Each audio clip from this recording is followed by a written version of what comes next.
든든히 서가는 우리 네 번째 시간으로 무엇을 믿어야 합니까? 무엇을 믿어야 합니까? 라는 제목으로 하나님 말씀 나누겠습니다. 지금까지 든든히 서가는 우리라는 목표를 가지고 신앙의 기본이 되는 말씀들을 나누었습니다. 기억나십니까? 내가 왜 죄인입니까? 죄에 대해서 나누었어요. 그리고 그 죄가 어떻게 해결됩니까? 구원에 대해 나누었습니다. 그러면 그 구원을 어떻게 받습니까? 믿음에 대해 나누었습니다. 그리고 이제는 그렇다면 무엇을 믿습니까? 그 믿음의 내용에 대해 나누고자 합니다. 사랑하는 여러분, 무엇을 믿습니까? 사람들이 묻습니다. 믿습니다 하는데 너희들은 도대체 뭘 믿니? 라고 말할 때 여러분 뭐라고 답하십니까? 하나님의 말씀을 믿어. 맞습니다. 그러나 그 중에서도 가장 중요한 핵심은 십자가와 부활입니다. 한번 따라하겠습니다. 나는 예수님의 십자가와 부활을 믿습니다. 아멘이십니까? 명절날 어떤 집안에서 일어난 일입니다. 아버님이 며느리 3명을 불러놓고 훈계의 말씀을 하셨습니다. 너희 며느리들은 종교가 다 다르다는 걸 알고 있다. 큰 며느리는 기독교, 둘째는 불교, 셋째는 샤머니즘. 다 좋다. 나는 모든 종교는 좋은 거라고 생각한다. 바라기는 너희 며느리 3명이 사이좋게들 지내라. 싸우지 말고 사이좋게들 지내라. 그런데 수십 년이 지났습니다. 이 집안이 어떻게 되었을까요? 다 예수 믿는 사이좋은 집안이 되었답니다. 이유는 큰 며느리가 다 전도해버렸어요.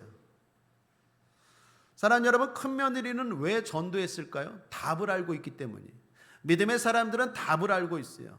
예수가 답이라는 걸 분명히 알고 있기 때문에 전도하지 않을 수 없습니다.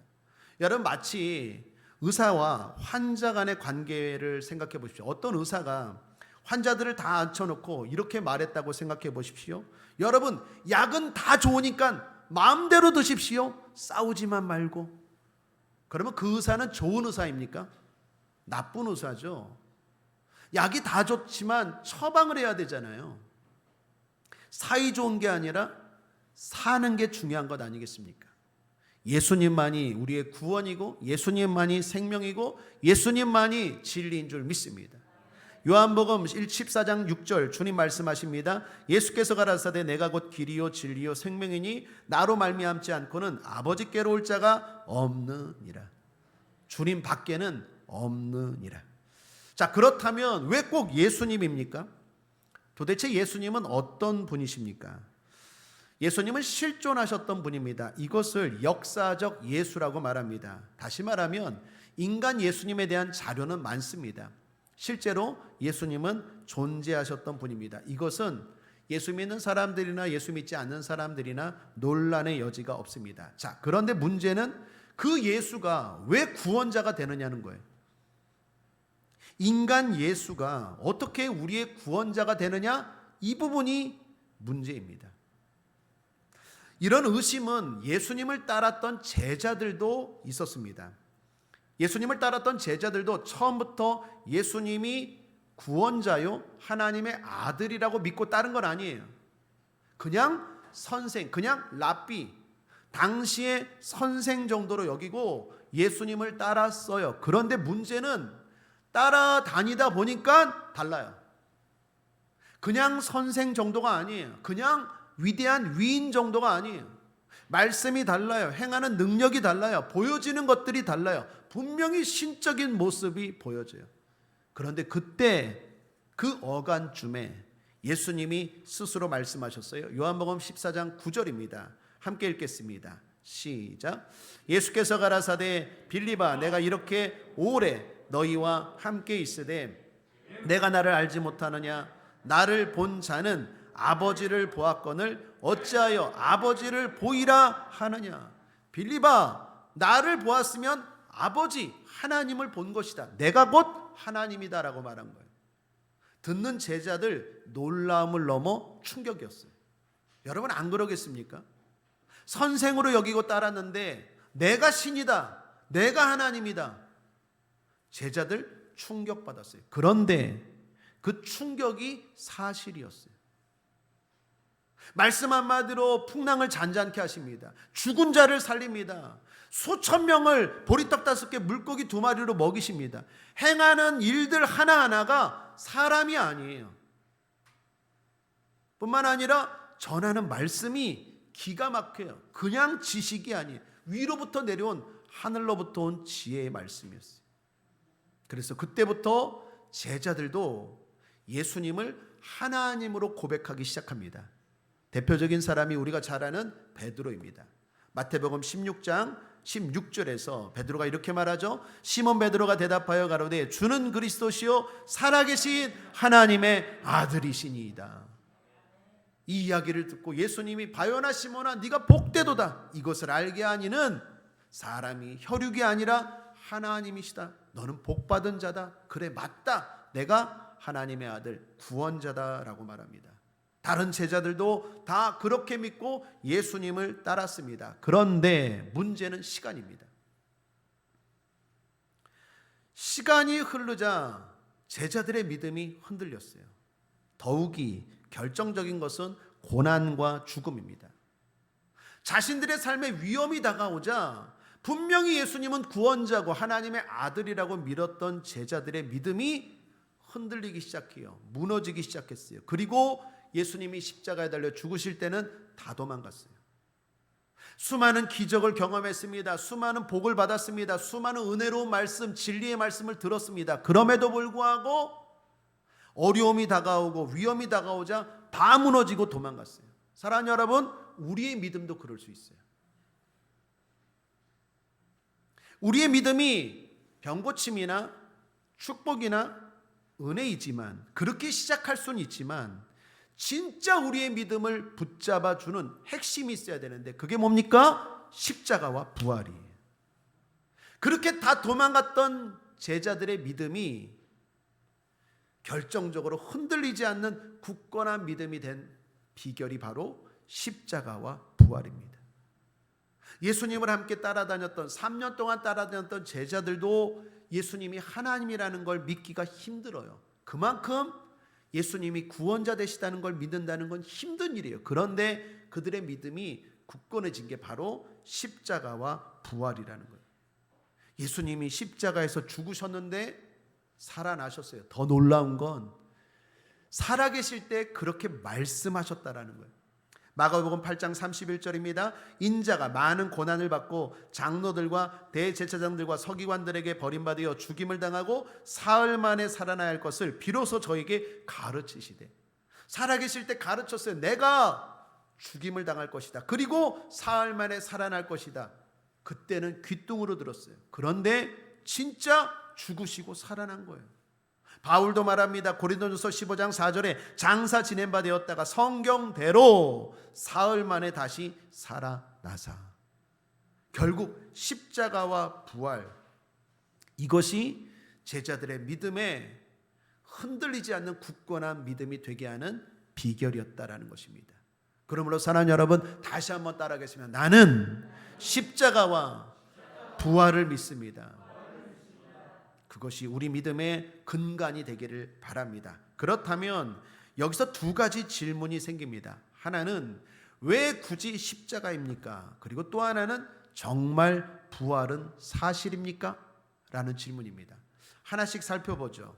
왜 굳이 십자가입니까? 라는 질문인데 한번 따라할까요? 예수님은 왜 굳이 죽으셔야 했습니까?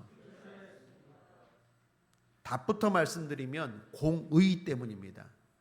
하나님은 진리이십니다. 진리는 공의로워야 돼요. 다시 말하면 변함이 없이 공평해야 된다라는 것입니다. 인간이 죄를 지었습니다.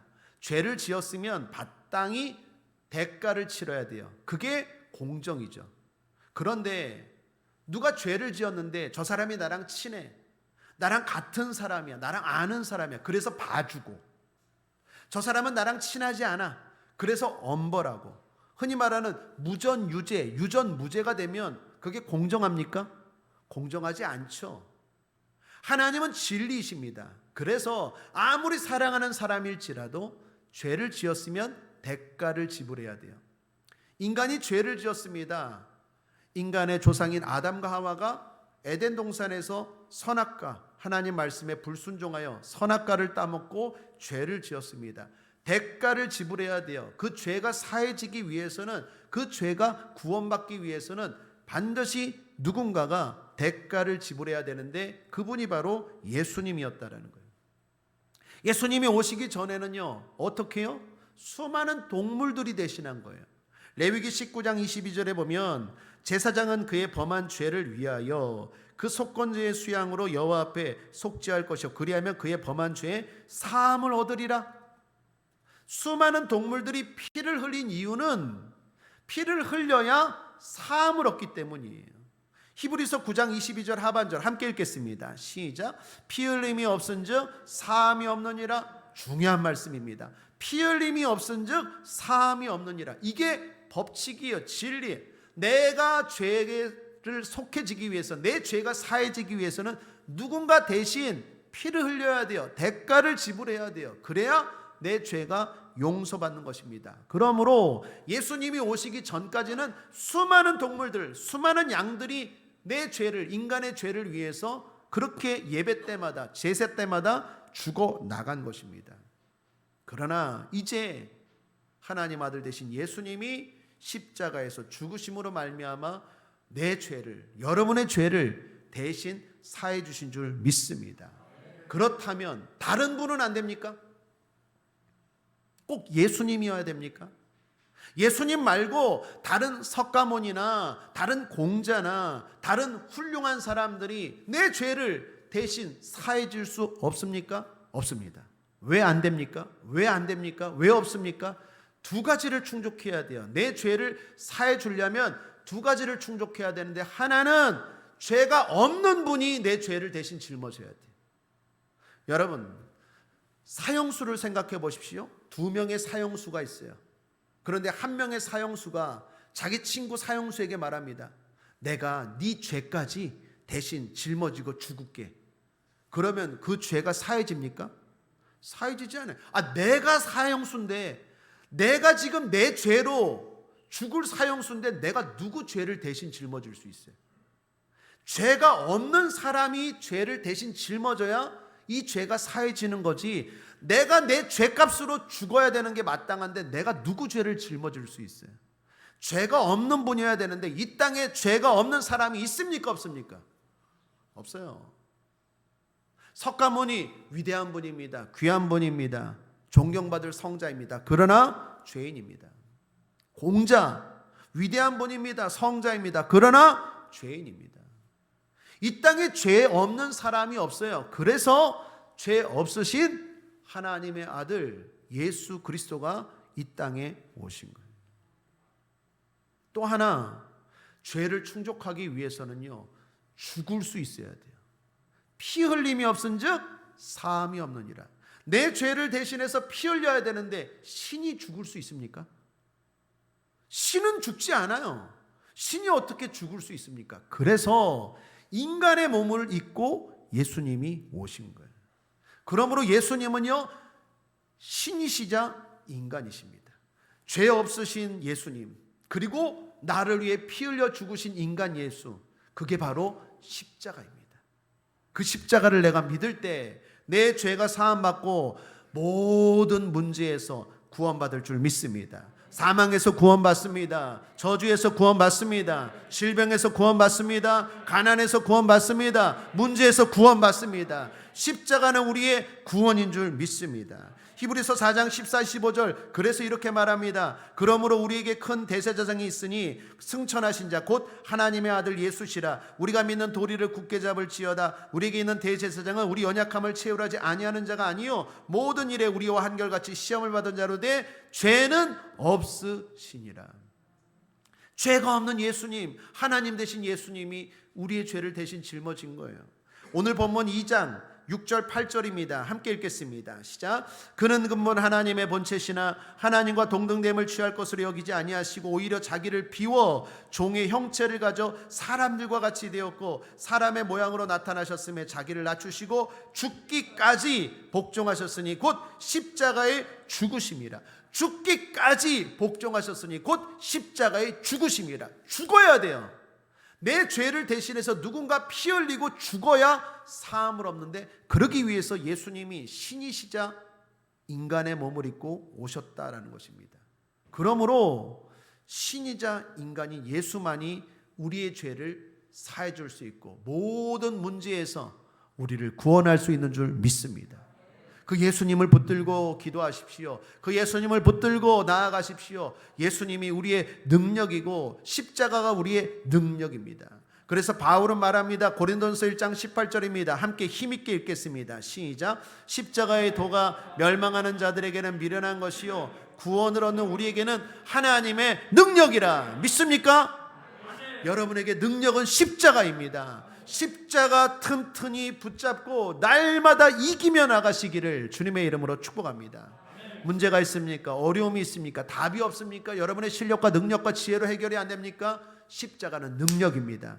십자가 붙들고 기도하면 주께서 해결하시고 응답하실 줄 믿습니다. 십자가는 우리의 구원입니다.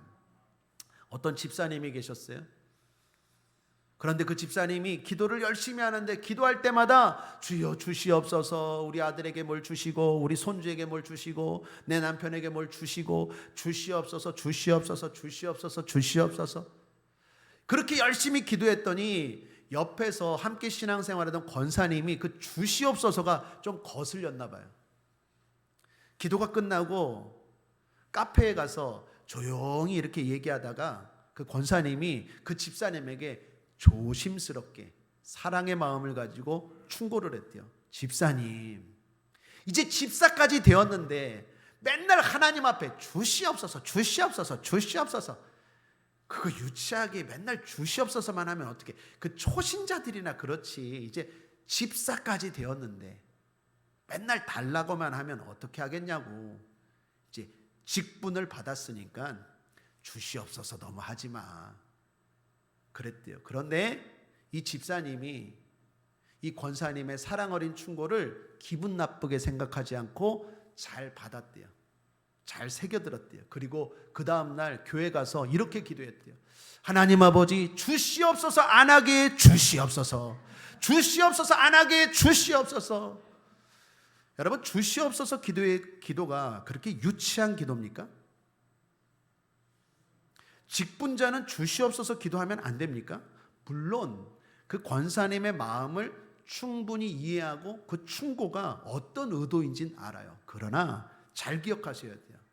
우리는 하나님이 주시지 않으면 살 수 없는 존재예요. 기본적으로 주시옵소서를 안 할 수 없는 존재예요.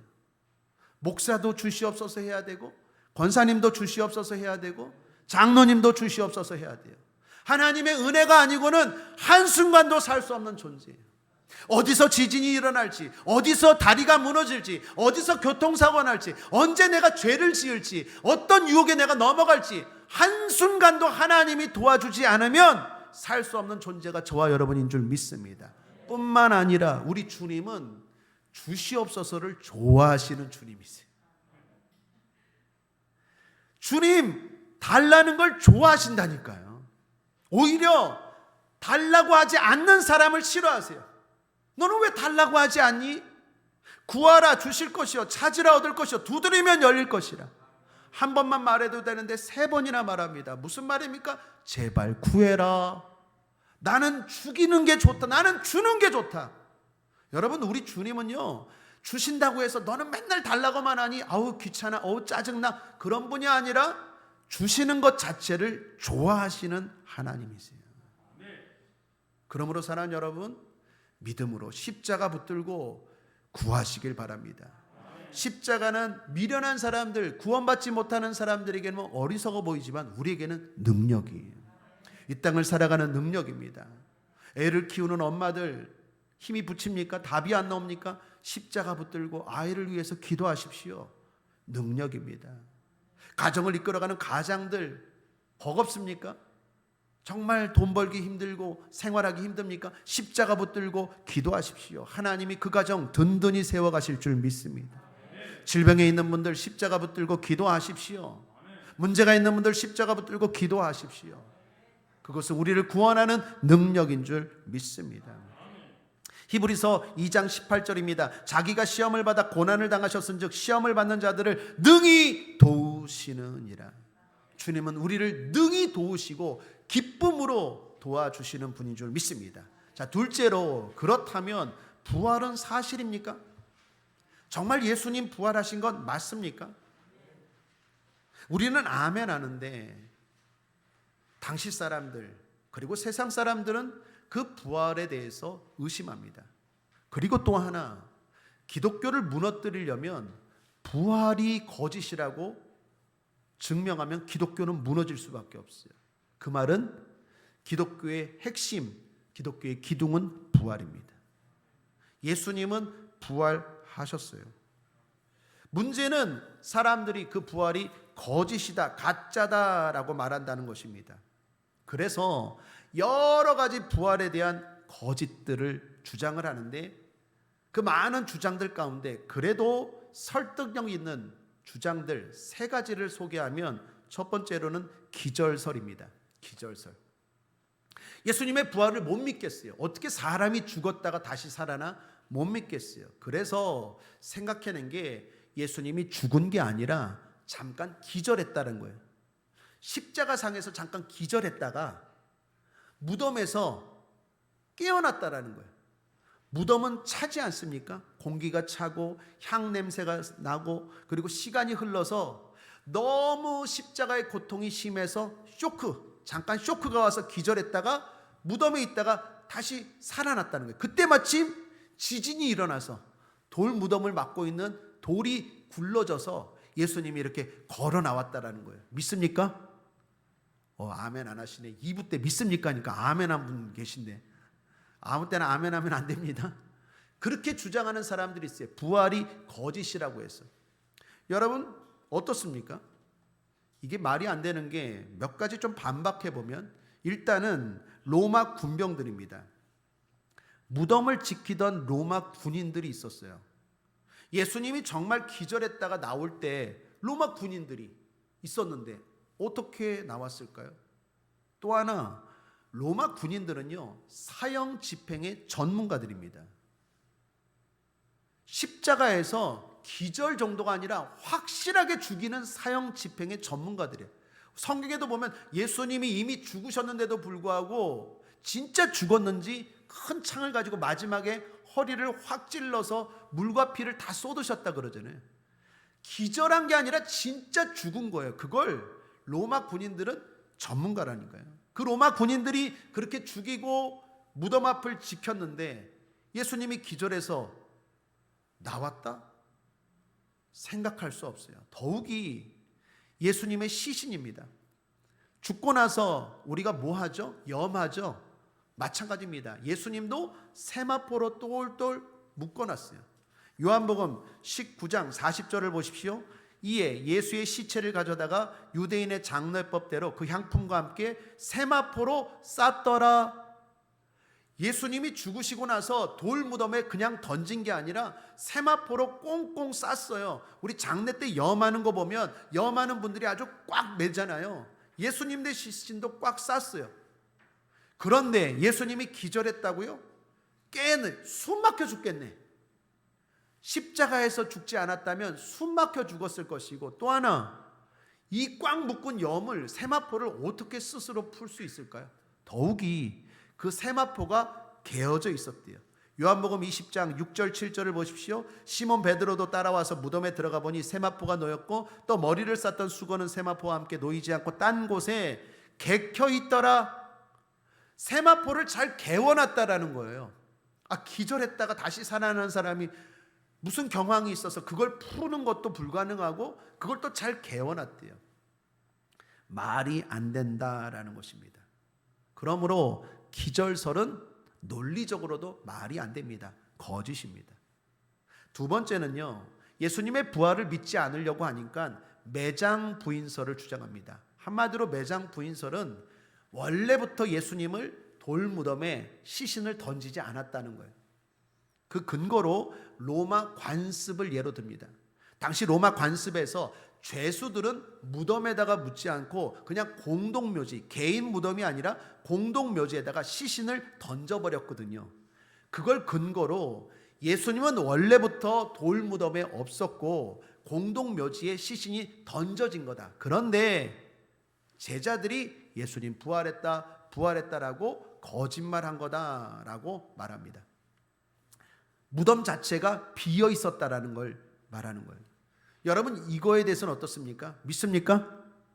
아니죠. 이것도 논리적으로 부족합니다. 말이 안 되는 게, 종교 지도자들과 로마 군병들이 빈 무덤이었다면 왜 그렇게 무덤을 봉인하고 그 앞에 삼엄하게 밤낮 동안 로마 군병들이 지켰을까요? 더욱이 예수님의 시신이 돌무덤이 아니라 다른 데 있었다면, 예수님이 부활했다 했을 때, 야, 부활하긴 뭘 부활해, 여기 예수님 시신 있다라고 말할 수 있잖아요. 그런데 그때 종교 지도자들, 로마 병사들 한 사람도 그렇게 하지 않았어요. 그러므로 매장 부인설도 설득력이 없습니다. 마지막 세 번째, 예수님의 부활을 믿지 않는 사람들이 주장하는 것 중에 하나가 환각설입니다. 환각설. 우리가 누군가를 너무 사랑하고 누군가를 너무 사모하다 보면 이게 보이죠. 제자들이 예수님을 너무 사모하다 보니까 환상을 봤다라는 거예요. 실제로 부활한 게 아니라. 그런데 이것도 말이 안 되는 게, 한 사람만 본 게 아니에요. 여러 사람이 봤어요. 더군다나 하루만 본 게 아니라 여러 일 동안 이런 일이 일어났어요. 뿐만 아니라 예수님이 수백 명이 모인 자리에도 보여주셨어요. 고린도전서 15장 3절에서 8절입니다. 함께 읽어보겠습니다. 시작. 내가 받은 것을 먼저 너에게 전하였노니 이는 성경대로 그리스도께서 우리 죄를 위하여 죽으시고 장사 지낸 바 되었다가 성경대로 사흘 만에 다시 살아나사 게바에게 보이시고 후에 12 제자에게와 그 후에 500의 형제에게 일시에 보이셨나니 그 중에 지금까지 태반이나 살아있고 어떤 이는 잠들었으며 그 후에 야고보에게 보이셨으며 그 후에 모든 사도에게와 맨 나중에 만삭되지 못하여 난 자와 같은 내게도 보이셨느니라. 한번 따라하겠습니다. 내게도 보이셨느니라. 수많은 사람들이 봤어요. 개인적으로도 보고 일시적으로도 보고 함께도 보고 500명이 함께도 보고, 하루만 본 게 아니라 이틀 3일 계속 봤고, 더 중요한 건 내게도 보이셨어요. 예수님 살아 계십니다. 어떤 분은 말할 거예요. 목사님이 따라오라고 해서 내게도 보이셨느니라고 말은 했지만 난 본 적 없는데요. 난 예수님을 본 적이 없는데요. 예수님을 만난 적도 없고 예수님을 만진 적도 없고 나는 보인 적 없는데요. 혹시 그렇게 의심하는 분들 계실 거예요. 그러나 여러분에게도 주님이 보이신 줄 믿습니다. 그 증거가 뭡니까? 믿음이. 에베소서 2장 8절을 보십시오. 중요한 말씀이죠. 함께 읽겠습니다. 너희가 그 은혜를 인하여 믿음으로 말미암아 구원을 얻었나니 이것이 너희에게서 난 것이 아니요 하나님의 선물이라. 여러분, 예수님 믿습니까? 믿기 때문에 오늘 주일날 예배드리러 온 거 아닙니까? 여러분, 이것 자체가 신비예요. 예수님이 우리 민족의 종교입니까? 지도자입니까? 아니에요. 우리 민족 종교는 단군이에요. 우리나라는 역사적으로 불교가, 유교가 훨씬 강해요. 엄밀하게 따지면요, 기독교는요 서양 종교고 예수님은 우리나라 사람도 아니고 저기 이스라엘, 그것도 2000년 전에 계셨던 분이에요. 여기 이스라엘 갔다 오신 계세요? 이스라엘? 없을 거예요. 그런데 놀라운 건 그 예수님이 믿어져요. 이게 하나님의 선물이에요. 하나님이 만나 주셨다라는 증거예요. 나는 그런 체험도 없고 그런 뜨거운 만남도 없는데요. 아니요. 여러분에게 믿음이 있다라는 것 자체가 하나님이 여러분을 만나 주셨다라는 증거예요. 나는 이스라엘 가본 적도 없고 그리고 그분을 만난 적도 없고 그 이방 나라에 그 예수가 내 구원자로 믿어지고 그 예수님을 믿음으로 말미암아 예배드리고 그 예수님 믿음으로 말미암아 기도하고 여러분이 교회를 나오고 신앙생활을 한다는 것 자체가 주님이 여러분을 만나 주신 증거인 줄 믿습니다. 그 외에도 많은 증거가 있을 거예요. 그러나 어떤 사람은 강한 증거도 있고 어떤 사람은 그렇지 못한 증거도 있을 거예요. 저경우 같은 사례입니다. 98년도 8월에 저는 주님을 강력하게 만났어요. 저는 모태신앙입니다. 어렸을 때부터 자의반 타의반 교회를 다녔어요. 교회에서 하는 모든 것 다 했습니다. 주일학교 열심히 다녔고, 그리고 성가대도 했고, 주일학교 나중에 커서는 교사도 했고, 학상회도 했고, 봉사도 열심히 했어요. 그럼에도 불구하고 98년도에 잊지 못할 믿음이 생기는 사건이 있었어요.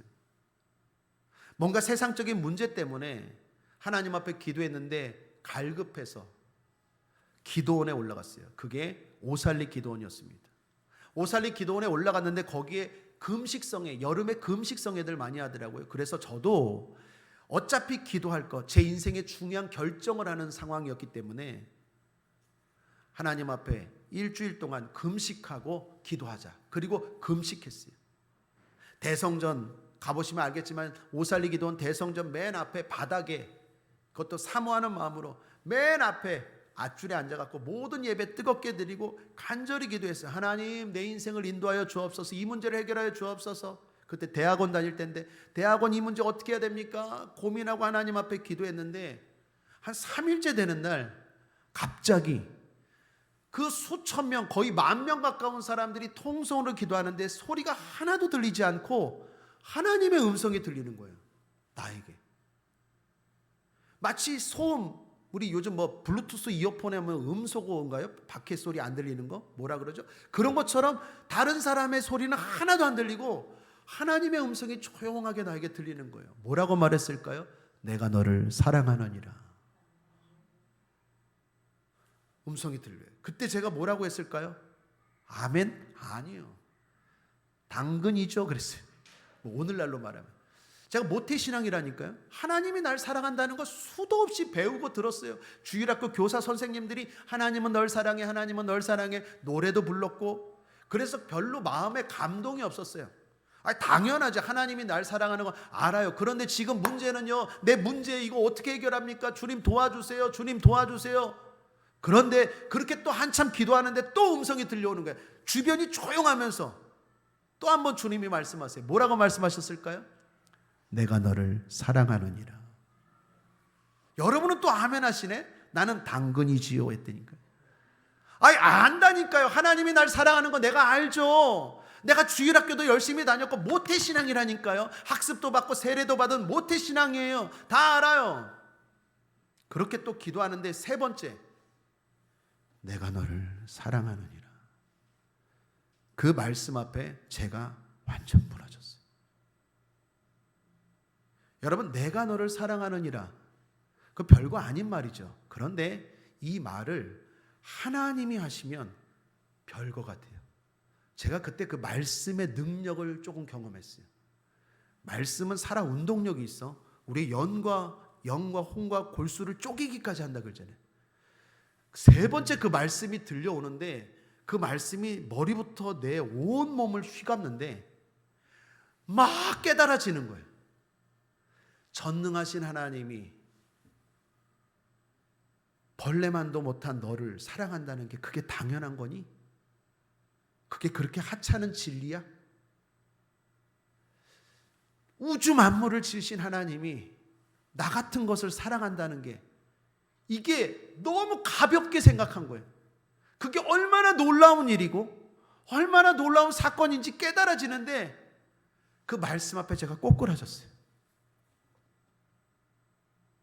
하나님이 날 사랑한대요. 그럼 뭐가 두렵겠습니까? 뭐가 문제겠어요? 무슨 염려가 있습니까? 하나님이 날 사랑한다. 하나님이 어떤 분이? 여러분, 우리가 볼 때 여기 개미 한 마리 보세요. 얼마나 하찮습니까? 근데 우리와 개미 사이 정도가 아니라 우주 만물, 여러분 우주 과학자들 이야기 들어보시잖아요. 지구가 속한 데가 태양계라면서요. 수금지와 목토천해명. 이 태양계가 뭉쳐서 은하계라면서요. 그 은하계가 또 뭉쳐서 뭐 연단인가요? 그런데 우주가 그 연단이 수천 수만 개가 있대잖아요. 그런 큰 우주를 만드신 하나님이 지구 중에서도 대한민국 중에서도 여기 영종되어 있는 정말로 별 볼 일 없는 나를 사랑한다는데 그게 그렇게 단순하고 간단한 진리예요. 제가 막 깨달음이 오면서 하나님 잘못했습니다. 내가 너무 교만했습니다. 펑펑 울었어요. 그때 제가 그렇게 눈물이 많은 사람인지 몰랐어요. 모든 구멍에서 물이 나오는데 3일 동안 운 것 같아요. 예배 때마다. 제가 운 게 아니에요. 계속 눈물이 나. 계속. 회개가 아니라 통곡을 했어요. 통곡. 그리고 나서 자유해졌는데 그때 뭐가 생겼을까요? 믿음. 확실한 믿음. 그때 주님 말씀하십니다. 주의 길을 가라. 주여 제가 믿습니다. 그러나 제가 주의 길을 가기 위해서는 부족한 게 많은데, 능력도 부족한데 어떻게 내가 많은 사람들을 인도합니까? 내 믿음은 끝까지 지키겠습니다. 내가 어떻게 다른 사람들을 인도하겠습니까? 내가 너와 함께 하느니라. 그러면서 보여준 게 뭡니까? 뭔지 아세요? 버스를 탔어요. 당시에 여의도 순복음교회에서 오살리 기도원까지 셔틀버스가 다녔어요. 기도원 버스가. 항상 사람들이 빠글빠글했어요. 특히 여름에는 기도하러 많이들 올라갔어요. 기도원에 문제 가지고. 저도 그때 차가 없었기 때문에 그 버스를 타고 이제 집에 가려면 여의도에서 여의도 순복음교회까지 가서 거기서 지하철 타고 인천으로 내려오려고 그 버스를 딱 탔는데 사람이 꽉꽉 찬 거예요. 그래서 저는 젊기 때문에 서 있었는데 제 의자, 바로 서 있는 의자에 앉은 엄마하고 아들이었던 것 같은데, 자녀였던 것 같은데 두 사람이 있었는데 갑자기 버스가 출발하자마자 애가 간질을 일으킨 거예요. 여러분, 간질이라고 하죠. 요즘에는 발작, 옛날 말로 하면 간질. 막 소리를 지르면서 막 거품을 물면서 애가 막 눈이 돌아가면서 막 간질하는 거예요. 경기를 하는 거예요. 경기를 그냥 이렇게 뭐 성격이 이렇게 뭐 짜증을 내는 정도가 아니라 경기를 하는 거예요. 막. 근데 그 순간 주님이 저에게 순간 이렇게 말하는 거예요. 손을 얹어라. 제가 겁도 없이 손을 얹었어요. 왼손, 오른손도 아니고 왼손, 가의 머리에 막 난리가 나서 버스 운전사가 버스를 세울까 말까 할 정도로 완전 버스 아닌 난장판이 됐어요. 사람들이 좀 통제하라 그러고 시끄러운데, 근데 손을 얹었는데 그 순간 거짓말처럼 뚝 끊쳤어요. 2부 예배 때도 이랬는데 3부 예배 여러분도 그럴 줄 알았어요. 버스 안에 있는 분들, 그렇지 우리 권사님, 버스 안에 있는 분들 다 박수 쳤다니까요. 다 박수 치고 난리 났다니까요. 진짜로 다 박수 치고 난리가 난 거예요. 하나님 영광 뭐 그러면서. 그러자마자 엄마가 저한테 손 붙잡고 하는 거예요. 목사님, 전도사님 기도해 달라고. 저 전도사도 아닌데. 하나님이 다 끝나고 지하철 타고 내려오는데, 봤지? 내가 너와 함께하면 능력도 줄 거야. 사랑하는 여러분, 이건 저의 개인적인 만남이에요. 그 이후에도 수많은 일들이 있어요. 여러분의 삶 가운데도 분명히 하나님 만난 체험들이 있을 거예요. 그러나 중요한 건 이겁니다. 목사님, 저는 목사님처럼 그런 뜨거운 만남, 확실한 만남도 없었는데요. 그러면 난 만난 거 아니지 않습니까? 아니에요. 그 증거가 뭐라고요? 믿음이에요. 믿음이 있다면 만난 거예요. 여러분, 간증이라는 건 대부분 다를 수 있고 또 사람들 경우에마다 차이가 있을 수 있어요. 어떤 사람은 비둘기같이 만나주는 분 계시고 어떤 분들은 화끈하게 만나주는 분들 계세요. 근데 제가 경험상 저처럼 말 안 듣고 순종 안 하는 사람들은 좀 화끈하게 만나주는 것 같아요. 근데 여러분처럼 순종 잘하고 착한 사람들은 조용히 만나주시는 것 같아요. 중요한 건 내가 느낄 정도로 뜨거운 만남이나 체험이나 이런 게 중요한 게 아니라 여러분이 지금 믿음이 있다면 그게 하나님이 만나주신 증거인 줄 믿습니다. 그러므로 따라하겠습니다. 내게도 보이셨군요. 아멘이십니까? 여러분에게 믿음이 있지 않습니까? 여러분 주님 믿으십니까? 주님이 나의 죄를 지시고 십자가에 달려 죽으신 거 믿으십니까? 부활하신 거 믿으십니까? 성경이 믿어지십니까? 기도하면 응답될 게 믿어지십니까? 하나님이 이 자리에 계신 건 믿어지십니까? 이 시간 주님이 우리의 기도를 들어주신다는 게 믿어지십니까? 내가 지금 죽어도 천국에 간다는 거 믿어지십니까? 그렇다면 내게도 보이셨느니라. 여러분도 만나 주신 거예요. 단지 간증하는 사람들은 좀 더 논리적으로 정리를 잘할 뿐이지, 여러분은 표현은 못했을 뿐이지 분명히 여러분도 만나 주셨어요. 그 믿음 더 키워가시고 더 잘하게 하시고 더 굳건하게 만드셔서 하나님의 능력 있는 삶 사시기를 주님의 이름으로 축복합니다. 고린도서 15장 20절입니다. 그러나 이제 그리스도께서 죽은 자 가운데서 다시 살아나사 잠자는 자들의 첫 열매가 되셨도다. 주님의 부활은 우리의 첫 열매, 우리의 부활의 모델인 줄 믿습니다. 우리도 부활합니다. 고린도서 15장 55절에 사망아 너의 이기는 것이 어디 있느냐, 사망아 너의 쏘는 것이 어디 있느냐. 부활을 믿는 저와 여러분은 이제 사망, 죽음이 두렵지 않은 줄 믿습니다. 죽음은 끝이 아니라 천국으로의 이사이기 때문입니다.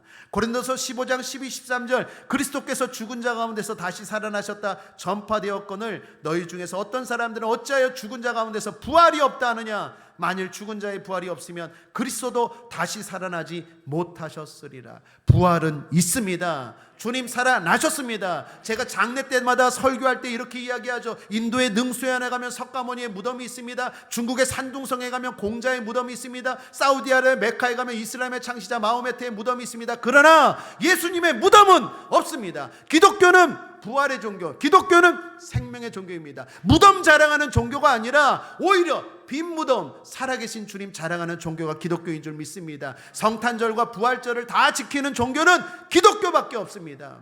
다른 종교들은 탄생일만 있지만 부활절은 없어요. 기독교만이 부활이 있고 우리에게만이 부활이 있고 영생이 있는 줄 믿습니다. 빌립보서 2장 8절 9절입니다. 끝으로 함께 읽겠습니다. 시작. 사람의 모양으로 나타나셨음에 자기를 낮추시고 죽기까지 복종하셨으니 곧 십자가의 죽으심이라. 이러므로 하나님이 그를 지극히 높여. 주님은 부활하셔서 지극히 높은 곳에 계십니다. 우리도 예수 믿고 믿음으로 살다가 죽고 부활해서 지극히 높은 그 주님이 계신 곳에 가게 될 줄 믿습니다. 믿음으로 승리하시는 저와 여러분 되기를 주님의 이름으로 축원합니다. 말씀을 정리합니다. 오늘은 든든히 서가는 우리 네 번째 시간으로 무엇을 믿습니까? 믿음의 내용에 대해서 나누었습니다. 우리는 예수님의 십자가와 부활을 믿습니다. 나의 죄를 대신 지시고 십자가에서 죽으신 인간이자 하나님이신 예수님을 믿습니다. 그리고 그 문제를 해결하시고 사망 권세 이기시고 부활하셔서 우리의 첫 열매가 되신 예수님의 부활을 믿습니다. 결국 우리는 예수님 때문에 구원받아 영생한다는 것을 믿습니다. 요한복음 5장 29절에 선한 일을 행한 자는 생명의 부활로, 악한 일을 행한 자는 심판의 부활로 나오리라. 은혜로 시작한 이 믿음, 여러분에게 있는 그 믿음 더 굳건히 더 크게 키우셔서 능력 있는 삶을 살아가는 여러분 되시기를 주님의 이름으로 축원합니다. 기도하겠습니다. 좋으신 하나님 아버지 감사합니다. 우리는 십자가와 부활을 믿습니다. 아버지 하나님, 이 믿음이 흔들리지 않게 해주시고 오히려 더 커가게 하시고 더 확실하게 하시고 더 자라가는 믿음 되게 하여 주옵소서. 주님 앞에 칭찬받는 믿음 되게 하여 주옵소서. 그러므로 그 믿음으로 능력 있는 삶 살아가는 하나님의 자녀들 되게 하여 주옵소서. 감사드리며 예수님의 이름으로 축복하고 기도했습니다. 아멘.